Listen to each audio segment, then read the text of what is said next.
This conversation was recorded live on stage at the Festival of Dangerous Ideas, a festival co-presented by the Ethics Centre and the UNSW Centre for Ideas.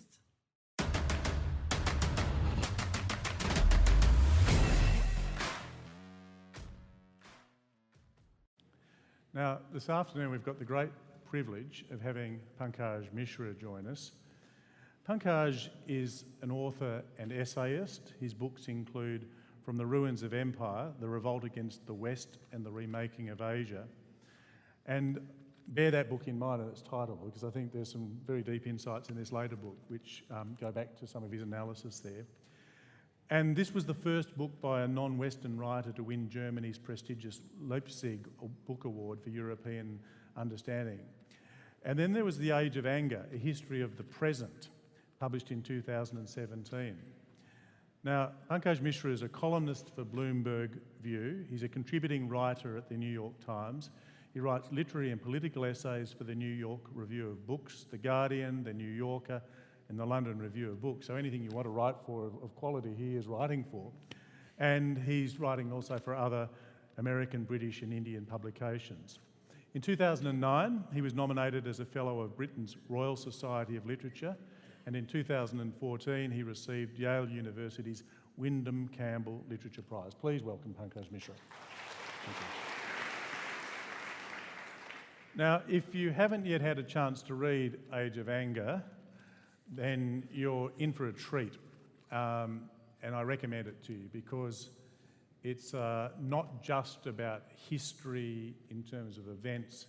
It dives very deeply and precisely into the philosophical frameworks which have driven us to the point where we now find ourselves. So, Pankaj, maybe if we can begin, if you can outline a little bit about why you came to write this book and some of the central themes that you explored, and perhaps how you think they may already have been challenged or reinforced by events in the time since you published.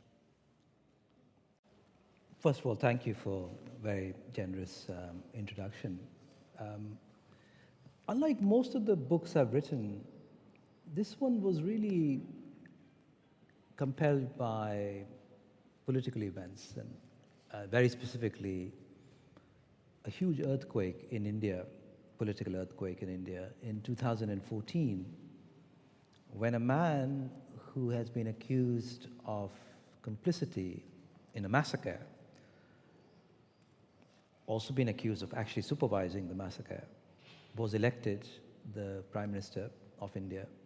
And many of my own friends and relatives voted for him. Now, this has become a commonplace experience that we all have a crazy uncle in the family or a crazy nephew who votes for a white supremacist or votes for Trump. And then we have to argue with them constantly, and dinner parties become, family gatherings become a strain. But this happened in India in 2014, and it was a great shock because many of us had been monitoring Narendra Modi, the Prime Minister's career, and were very disturbed by all the signs of a hardline Hindu supremacist tendencies. And here he was being embraced by large numbers of people, including people we know and loved. So that was really the prompting for this inquiry into just why people fall for divisive figures like these who are mostly interested in polarizing societies, scapegoating a minority, demonizing someone or other, members of a minority. And when I started to think historically about this, my frame of analysis started to expand. I went back, started to go back. I went back to the 19th century. I looked at instances where other far-right demagogues had been empowered by angry, disaffected populations, people who felt left behind, people who felt ill-treated by their ruling classes, by their elites, people who felt deceived by them. So this had happened before in the late 19th century. That was the first time that we saw both international terrorism and also global plague of far-right movements. But I realized that my inquiry could not stop there in the late 19th century, that it had to go even further back and had to go deeper, more importantly, that it had to really understand, in many ways, the fundamental basis for the world that we inhabit today. By which I mean the ideas and promises that structure our lives, our vision. And the most important of them is the modern promise of freedom, equality, dignity, justice. This is the point, the promises of the late 18th century at which the modern world begins. It's a very clear moment where human beings, first in one part of the world and then gradually in all parts of the world, start to reject the authority of custom, of tradition. Human beings throughout history have lived with one kind of authority or other, which they could not challenge for the most part. It was divine authority, it was the authority of kings, hierarchical rule of some kind.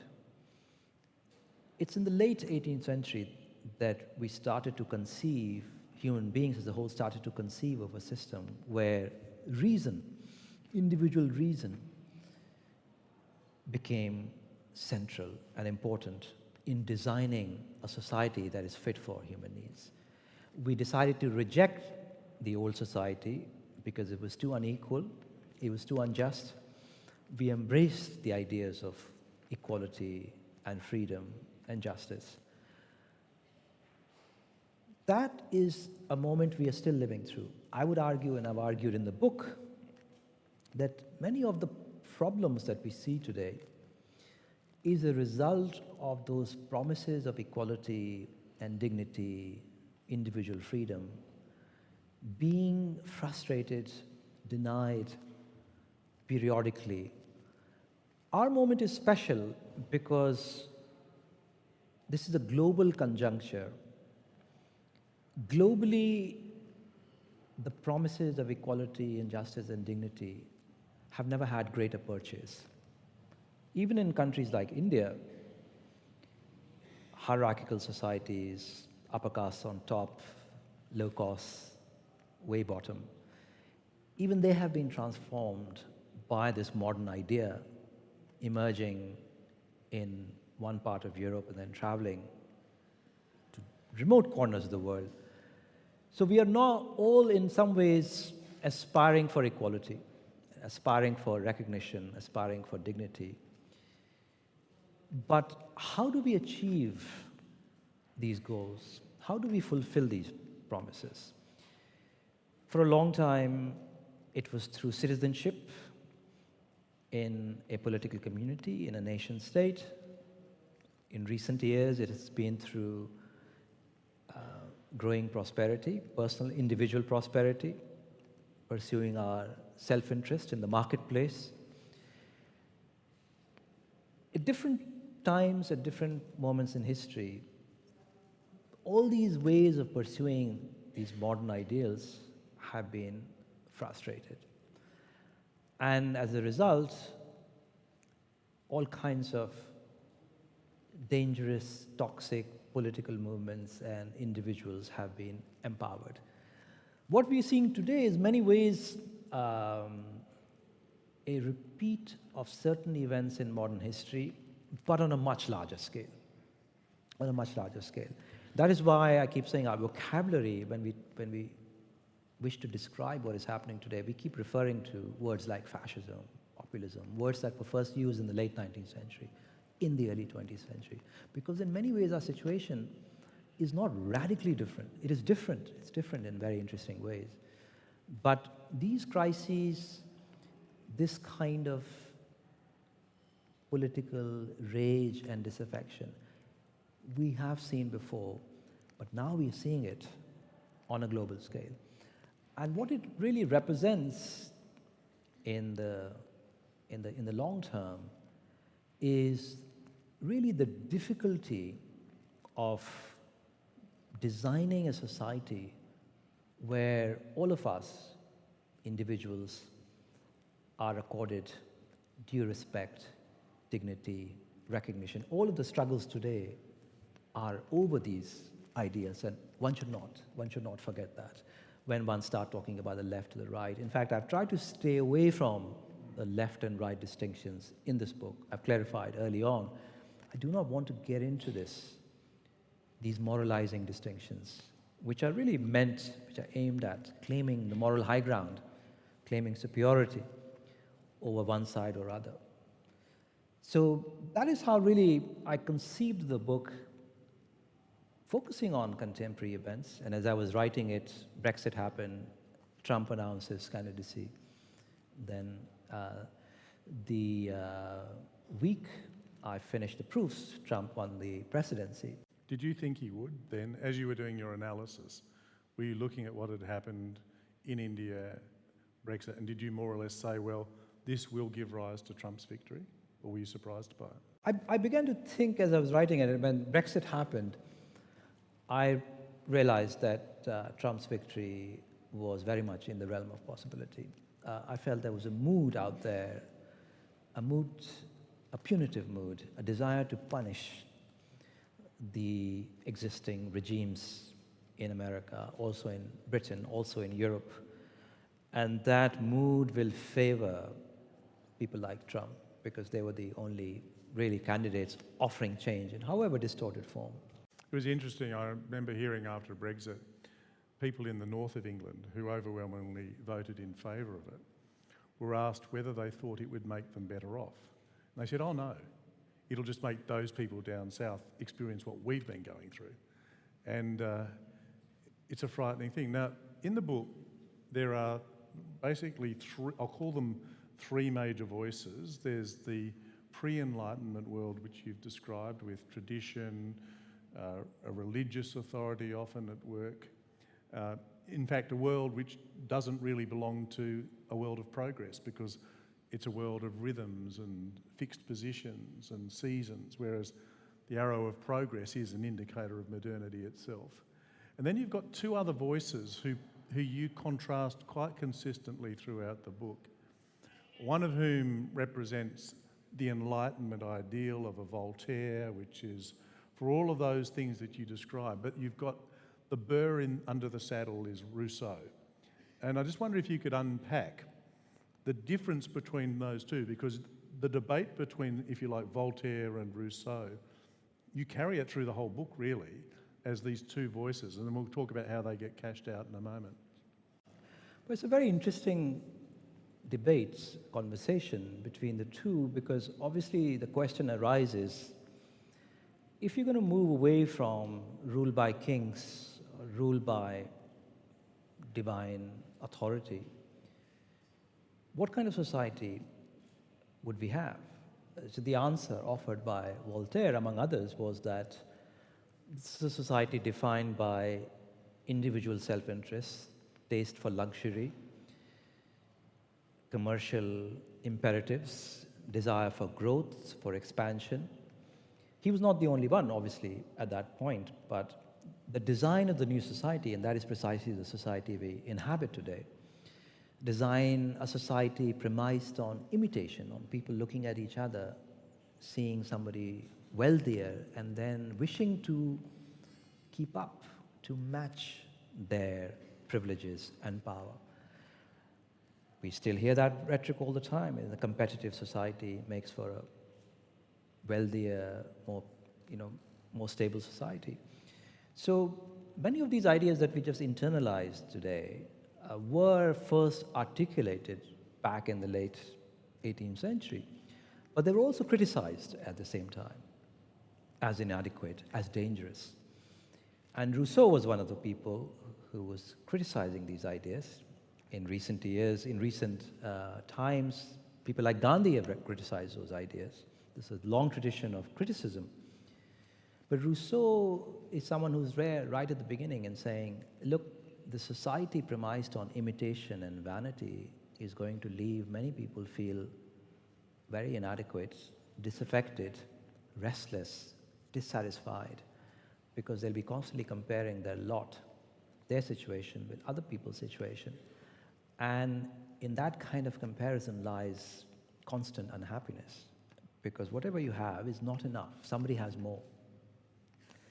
And that we need another way of bringing people together while enshrining the idea of equality and dignity. His answer was the political community, and some aspects of his thought can be seen as an endorsement of nationalism, that we need a very clearly defined political community built around a common identity.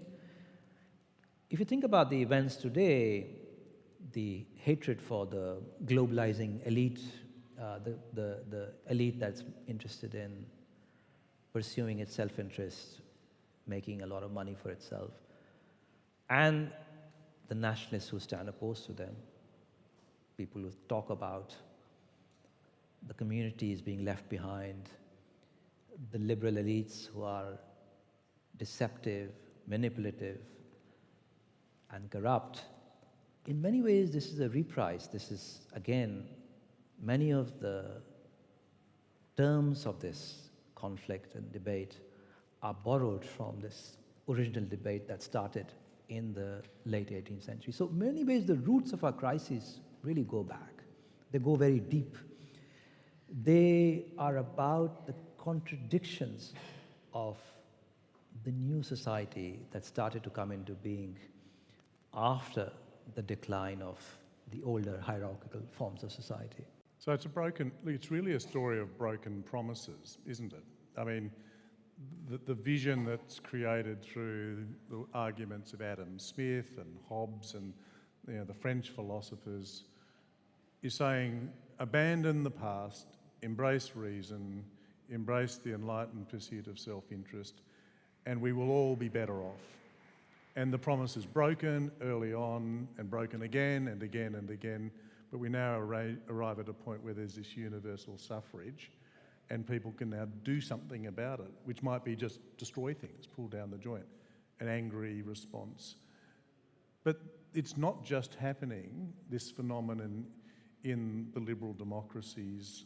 You chart this also through the world, and this Enlightenment ideal, which people celebrate and champion, you make clear it's not just something which unfolds naturally in the rest of the world, but it's brought with punitive force in a sense. It's quite a violent extension, and therefore you also chart a response in ISIS and in a number of other different cultural and ideological views to this kind of anger, which is another kind of anger altogether, which strangely I think you say even imitates the thing it's angry about. Absolutely. Look, I mean, I think one of the things I'm trying to say in the book is that we have to learn to see the problem correctly. If you will remember, after 9/11, much of the conversation or discussion about what has gone wrong in the Muslim world tended to focus on religion. The commonest explanation, I'm sure, which most of you heard, was that Muslim peoples are unable to embrace democracy, liberalism, because their religion holds them back. All of the problems that post-colonial societies in Egypt, Algeria, Pakistan, and why just think about Muslim societies, India, Thailand, Sri Lanka, one can go on naming these societies. All these societies were really struggling with the problem of realizing the ideals, the modern ideals of justice and equality and dignity for their citizens. If you look at the Muslim world after the end of European empires, most of the leaders were secular leaders. They were people following a very explicitly defined Enlightenment model of secular education, taking people out of their devotion to religious authority, making them modern, making them enlightened. That was the project everywhere. It failed. It failed because of various reasons. Capitalism is one, Neo-imperialism is another. But when we tried to understand the problem there, we constantly kept talking about religion because we were not aware, and when I say we, I mean people in Western Europe, in the United States, also here, we were not sufficiently aware that these kinds of eruptions of far-right, religious, ethnic, racial movements were not just peculiar to Muslim societies or to Sri Lanka or to Myanmar. They had happened periodically in the heart of the modern West. That is this history that had been either suppressed or simply denied. What took its place was this simple narrative of Enlightenment, French Revolution, and then liberal democracy universally. Why do you think it was forgotten or suppressed? For political reasons, or it's too difficult to deal with? Well, there are many reasons. I think,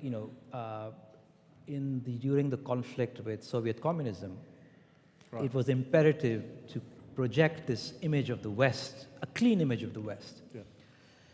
which was the bastion of democracy, which is the bastion of civilized values against the darkness of communism. I think during that process, a whole lot of distortions crept into the narrative.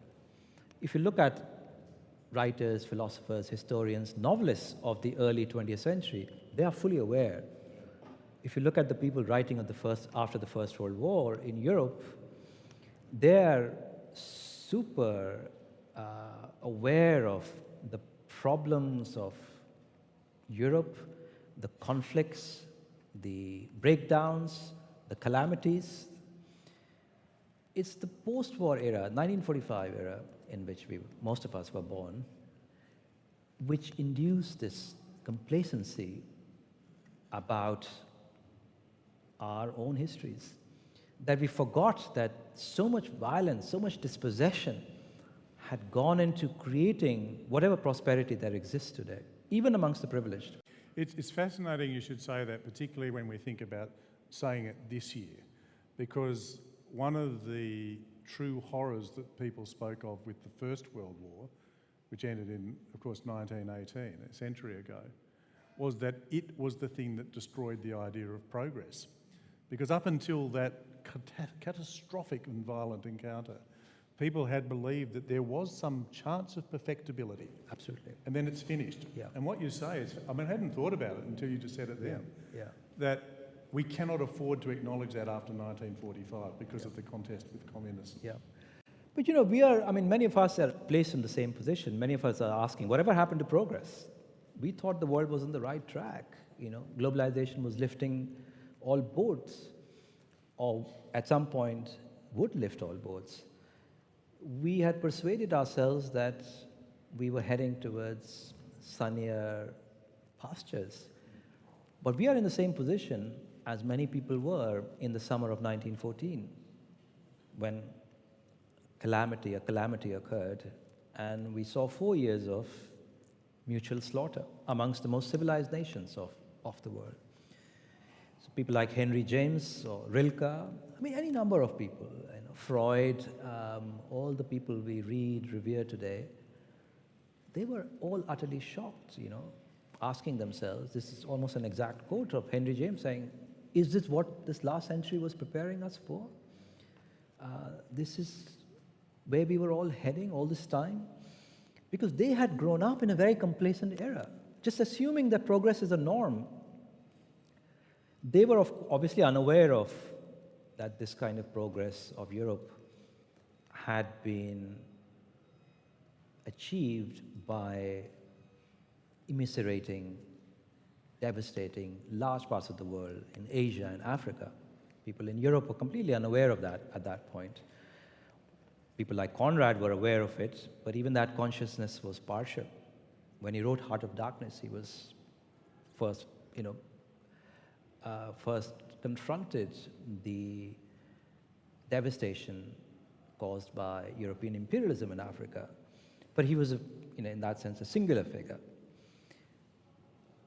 So, in many ways, today we are all baffled and perplexed and shocked But I think it has partly to do with the fact that we were complacent for far too long, and we were ignorant for far too long. You mentioned Gandhi in relation to Rousseau, and one of the ways, it's maybe not the most useful way, but one way of distinguishing two classes of politics is the politics of exclusion, where you seek power by defining the other, by feeding a sense of discontent and anger, and many politicians, some infamously, have practiced that.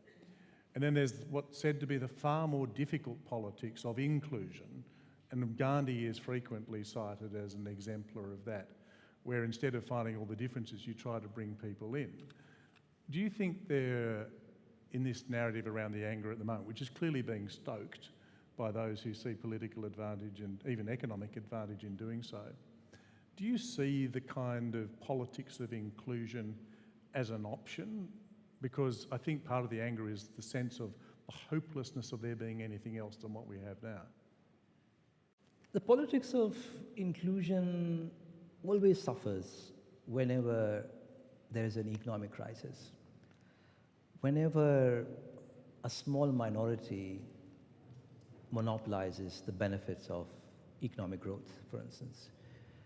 You could argue that there was a politics of inclusion in many countries in Europe, also in the United States, that politics, after having been defined as something that was only capable of accommodating the majority, it was finally extending rights to people who had been excluded previously. African Americans, women first of all, got the right to vote in the 20th century. Very slow process, very glacial process, but enough to argue that politics was becoming more and more inclusive. That process, of course, right now looks like it's been reversed. And that is because we've not really fundamentally solved the problem of how to create societies that acknowledge the dignity and equality of all human beings. We can only, it turns out, create political community by excluding or stigmatizing, demonizing the other. And that is the unfortunate revelation of many of these recent events, that the politics of inclusion really is only really works when the economy is still expanding, when there's a possibility that there are more opportunities on the horizon, when progress still seems like a possibility. I think what many of us are faced with today is the possibility that progress is an illusion. Now, I got a sense, and I may have been misreading your book, that there was almost a sense of nostalgia for something of the pre-Enlightenment world, that there was something of value in it that should not have been completely jettisoned. And you don't quite say that, I think, but you do something very interesting towards the end of the book, where you cite Laudato Si, the encyclical by Pope Francis, as an example of a different way of addressing some of the issues that you see at the root of anger. And I can't help think that your invocation of a papal encyclical is a bit of a clue, perhaps suggesting that I'm right in thinking you've got some sense of what might have been lost from that pre-Enlightenment world, which is not just Rousseau's critique of self-aggrandizement, but something else that's in there.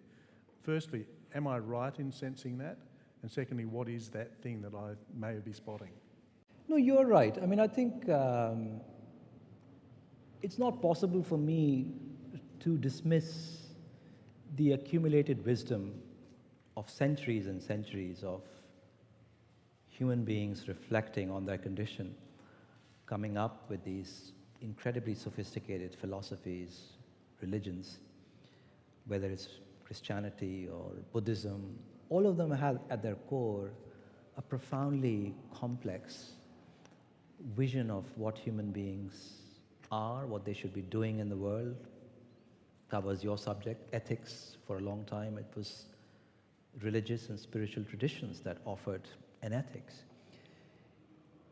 It's not possible for me to set that aside and say human history really properly starts with the Enlightenment and the discovery of individual reason. That's an incredibly arrogant assumption, and I cannot subscribe to that. So I am still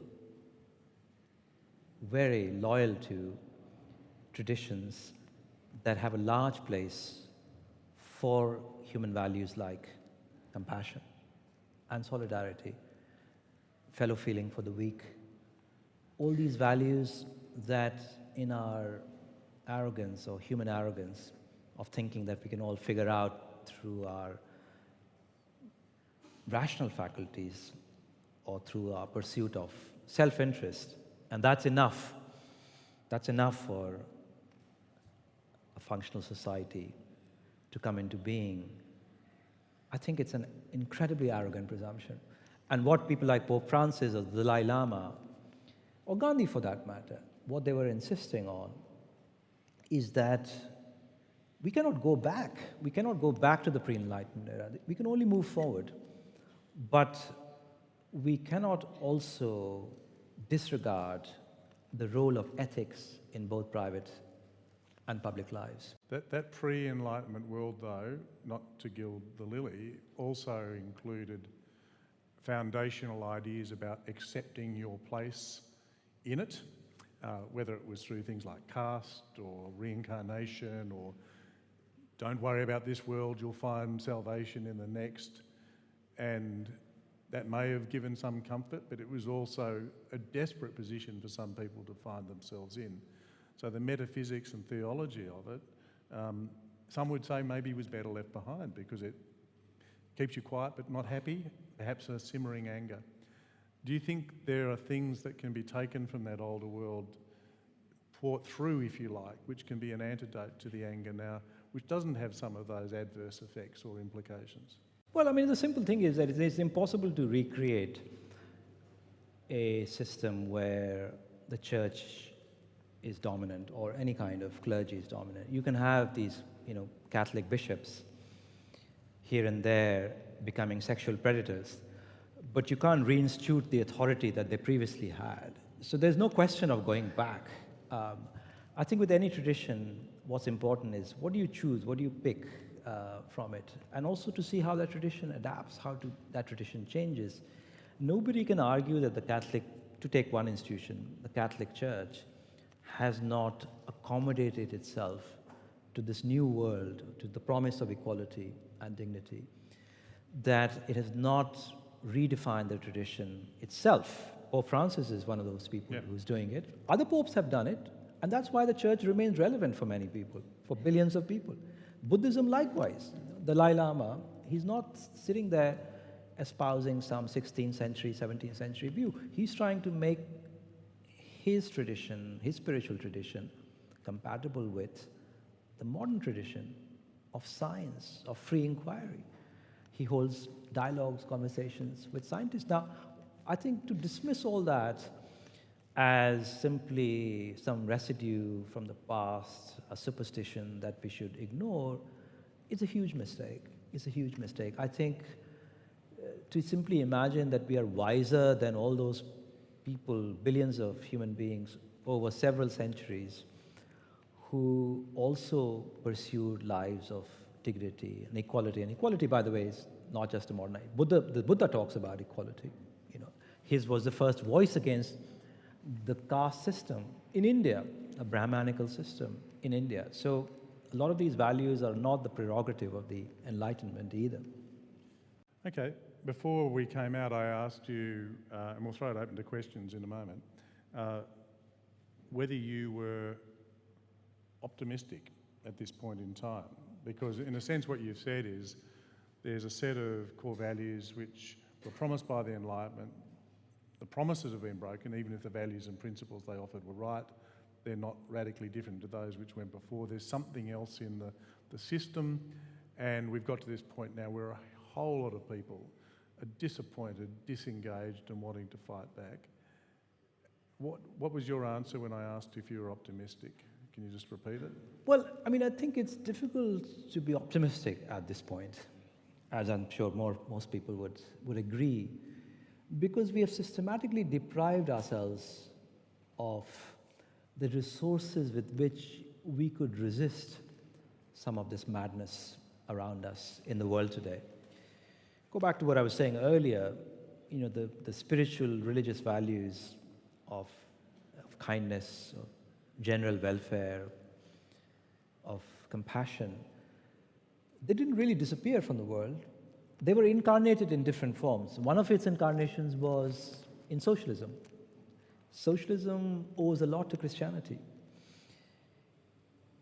But if you think that essentially socialism is a recipe for the gulag, or that all it can produce are monstrosities like the Soviet Union or Stalin, then we are really left with a one-dimensional world. And that is what happened, I think, in the last 3 decades, where these ideas of socialism that have been very crucial to the making of the modern world, not through creating states or political movement, but acting as a pressures on societies to become more civilized, to care more for the poor, to care more for the weak. If you delegitimize those ideas, then you're really left with a war of all against all, which is where we are precisely today. Then you're facing a global civil war, where all that counts is your interest, the interests of your race, of your ethnicity, of your nation, and you will go to any extremes in order to preserve those. So then we are trapped, and that is where we are trapped, in a social Darwinist nightmare, where only the fittest will survive, and the fittest will do whatever it takes. And that is what Trump is doing, by the way, right now. He will do whatever it takes, and he will not stop at preserving what he thinks are his vital interests and that of his people, his race. Okay. Social Darwinism, we're in a fight. The strongest will survive, the weak will perish. Any questions about this? If there are, or you just say, yeah, fine, okay, we'll get ready to be eaten. There are microphones at the front either side and up the back there. If you'd like to ask Pankaj Mishra a question, please come forward. Just state your name. Don't make a long speech, just sort of ask a question. And sir? Name is Kulasegaram Sanchayan. In this world now, do you think the minorities, whether the ethnic minorities or anyone who is trying to live in a biodiversity, is threatened by globalization and the war on terror, or to be more precise, war on terrorism? Has that taken the agenda, and can the people, the minority groups, feel the anger? Can they feel the anger? Would you mind rephrasing that? Sorry. So whether it's an ethnic minority or a group that is living in a biodiversity area that is taken over by, because of globalization requires the land or the resources be taken away, can they resist without being penalized within this war on terrorism? Well, the war on terror, or the rhetoric of the war on terror, has come in very handy to authoritarian regimes all around the world in cracking down on minorities. India is one example of that. In fact, just yesterday, the Nigerians shot at protesters, invoking Donald Trump's rhetoric that if these people on the migrant caravan, so-called caravan, throw rocks at US troops will fire back. So this kind of rhetoric that George Bush introduced, if you're not with us, you're against us, was appropriated by governments all around the world in cracking down on domestic dissenters. And indeed, minorities that occupy resource-rich areas, especially in places like India, they were branded as terrorists. They were branded as extremists. In fact, right now, as I speak in India, there's a whole campaign against these so-called terrorists who are not only apparently living in villages, but also now infiltrating urban areas. So there's a whole kind of fear psychosis being built up. And who does that benefit? It benefits the far right. It benefits the people in power today. So the war on terror, I mean, and how many times will one say that, was a political calamity. It was a moral calamity. And I think in many ways we are really living through the consequences of the decisions that were made immediately after 9/11. The naked assertion of military power, the stigmatization of minorities. So much of what we see today really accelerated back then after 9/11. Microphone 3. Hi, thank you so much for your talk. It was fascinating. My name's Meg, and I was just wondering if you could speak a little bit about the relationship between the rise of science and the loss of faith and this movement towards a more democratic, evidence-driven system. I wish I could make the claim that people have become more scientific or rational, but that's really not the case. I think what has happened is that the prestige of science, the prestige of facts has been misused. It has been monopolized, the idea that there is some singular truth out there. Propagandists, ideologues, demagogues have used it to build their power, to consolidate it.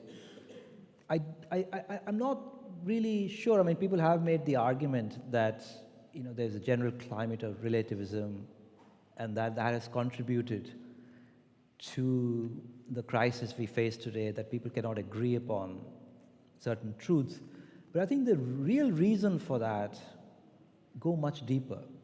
It has to do with the fragmentation of our political communities, the regime of lies introduced by the mainstream media. I mean, long before the internet, long before social media, there was the mainstream media feeding us lies, and the man who's at the head of this propaganda, spewing falsehood, spewing machinery, unfortunately, an Australian by origin, Rupert Murdoch. I mean, if you look at his influence globally, the loss of faith in political institutions, the loss of faith in the legitimacy of many, many democratic institutions, this has been caused by the rise of this huge right-wing sphere of alternative facts, of alternative information, right up to this day, even as we speak. Trump, whatever Trump gets into Trump's head, where is it coming from? It's coming straight from Fox News. So I feel like we need to really focus very precisely on the reasons why people believe the ludicrous things they believe in today, rather than blame academia, as is often the case, or postmodernists or cultural Marxists. I mean, there's a whole kind of list of targets that we identify for the current climate of disbelief and the loss of faith. But actually, the real reasons are there had been a systematic attempt to pollute the public sphere and to confuse the general audience. Microphone 1. Thank you. I hope that's working for you. You've spoken and have written with great respect of the traditional religions, and you've spoken about the value of that to our philosophic debate. But at the same time, I've been observing, I had the experience, you mentioned Nigeria, of being there after the Civil War and then going back recently. And in the intervening years, every third Nigerian has become a religious prophet of some sort, and all my old secular friends have become devout Christians of some sort or other. At the same time, you've got the Pentecostals and the Southern Baptists, you've got ISIS. So that's another form of religion which seems to be expressing a lot of anger in some way. You know, this is also happening in India. You know, the people who call themselves devout Hindus or claim to form or be members of a political community of Hindus, they are using the religion as a badge of identity. And I think, again, doing what, you know, happens in politics all the time, saying this is who we are and these are the people who don't belong. So it's a use of religion, of religious identity for political purposes. One has to distinguish that very carefully from the religious values of compassion, of dignity, of equality, that, for instance, Dalai Lama professes. Dalai Lama, for instance, is not a nationalist. One thing he says always, he said this to me when I interviewed him, that he's very keen to emphasize he doesn't want people to embrace Buddhism. He doesn't want people to become Buddhists, because that only creates a kind of divisiveness. That, in fact, accentuates this identification, which is pointless, you know, with one religious tradition or other. The truly religious person is not really going to be concerned about who's a Pentecostal or who's a Baptist. These are denominations fueled by huge sums of money, by interested parties, with political intentions in mind. One keeps confusing religion with these phenomena all the time and ends up throwing the baby out with the bathwater. Just hold that thought, because I want to get this gentleman over here before we run out of time. So, microphone 2. Yes, you just briefly answered a question saying that the large news corporations, not mentioning anybody, and they put out propaganda. So what's in it for them in it all? Of course, I mean, I think in various parts of the world where people can only be brought together on the basis of shared religious identity, that will take political forms, you know. That's very evident in many Muslim countries where there are no other institutions, intermediate institutions, trade unions, for instance, where there are absent. People will come together at the mosque. That is the local community center where people will come together and start organizing. And that is what happens, you know. So they will become part of a larger movement of politicized Muslims, not necessarily Islamists, but opposed to the establishment. But it's a symptom of a general kind of, you know, decline of old political institutions, but also intermediate institutions. It's really important that so many institutions that used to provide a platform for people to belong or think they are part of a larger community, all kinds of clubs, associations, groups, trade unions most importantly, they've disappeared or been undermined. So how do people unite? How do people come together? If there's a guy at the mosque who's bringing them together, that will happen then. Propaganda in the media?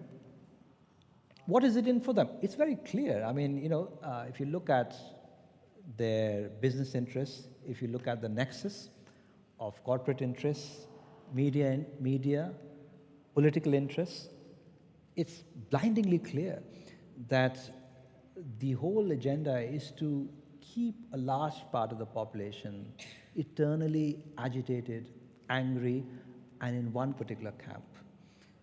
Roger Ailes, the man who was in charge of Fox News, openly confessed to that. You know, that's what Fox News has been doing all this time.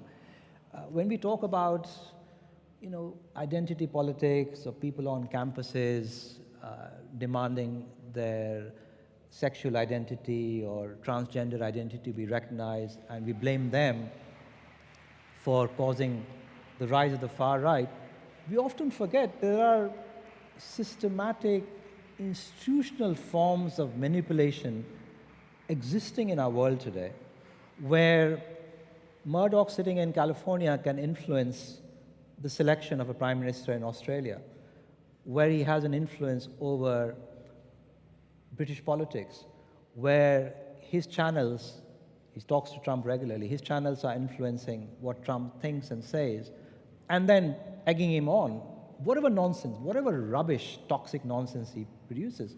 I'm surprised that people are not outraged, more outraged about that, about such a naked misuse of power. And are you angry? It's making me angry now. Please join with me in thanking Pankaj Mishra.